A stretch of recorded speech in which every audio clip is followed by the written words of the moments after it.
Joining me now is former special advisor to President Trump, former Florida Attorney General Pam Bondi. Great to see you, lady. While the biased press is focused on President Trump, who hasn't been in power for years, we want to focus on the man who is actually in the White House, in his regime, making policy that is harming our nation today. Joe Biden says there was an absolute wall between his family's overseas business dealings and his role as vice president. But now we're learning he used several aliases to communicate with his son's business associates while he was serving as VP. Pam, is there any legitimate, legal, or honorable explanation for a vice president of the United States to be using fake names in such dealings? First of all, Chris, great monologue. And no, there's no legitimate reason for anyone in government to be using aliases. And I'm glad you call them aliases, because that's what they are. And in a court of criminal law, aliases are what criminals use to disguise, to hide their true identity, which it seems was exactly what was happening here. And remember, they tried to impeach. They did. We had impeachment hearings in front of the U.S. Senate on Hunter regarding one call that President Trump made to President Zelensky in Ukraine about Hunter Biden's business dealings. But no one had those emails. Why? Because Joe Biden was using fake names, aliases.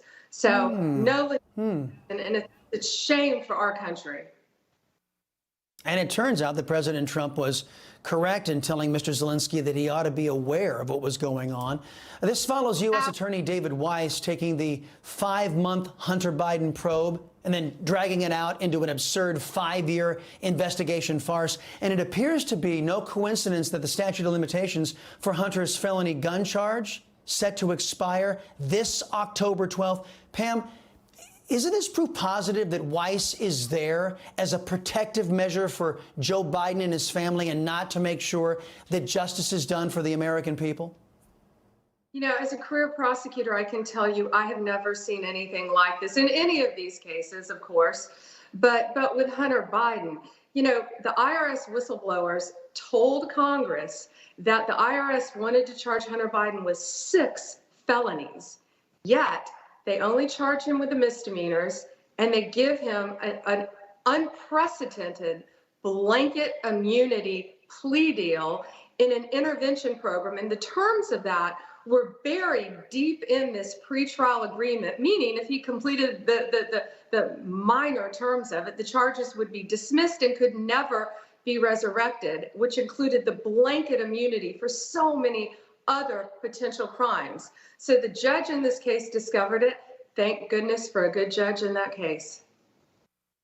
Yeah, how close we came. If it were not for one judge, because they were corrupt in the DOJ side, certainly corrupt in the defense of Hunter Biden, although he is entitled, as any U.S. citizen is, to a defense. But they're trying to change that, ironically enough, in Georgia right now. This, as a Delaware judge, has dropped Hunter's misdemeanor tax charges, setting the stage for additional charges from the special counsel. What do you think the angle is here, Pam, of Merrick Garland and Weiss? What's their aim here? Well, the judge dropped the charges. So now, hopefully, it's wide open for more charges. And I think Weiss's feet are going to be held to the fire now, because, again, that a pretrial intervention program. So if you're doing a pretrial intervention program, it's confidential. The terms of that program are confidential until it's completed. So thank goodness, again, the judge saw this.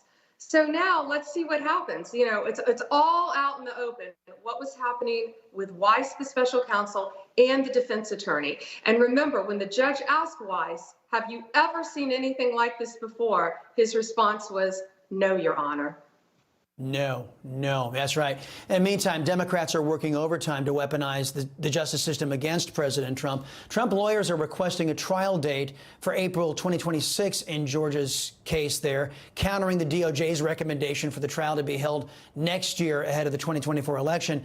Jay Sekulow is blasting this case, a ruling at the Supreme Court.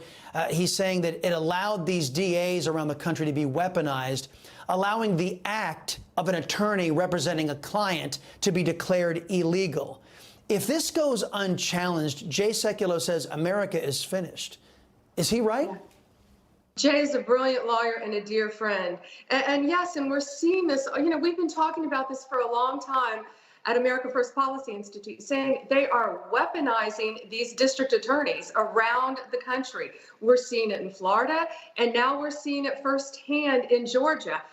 First of all, this has no business being in state court. She charged 19 defendants, including President Trump, I think 98 counts. There is no way that any prosecutor in the world would think that this could go to trial in less than 2 years. It was a 98-page indictment handed down, which is absurd that she wants it to go to trial just before Super Tuesday.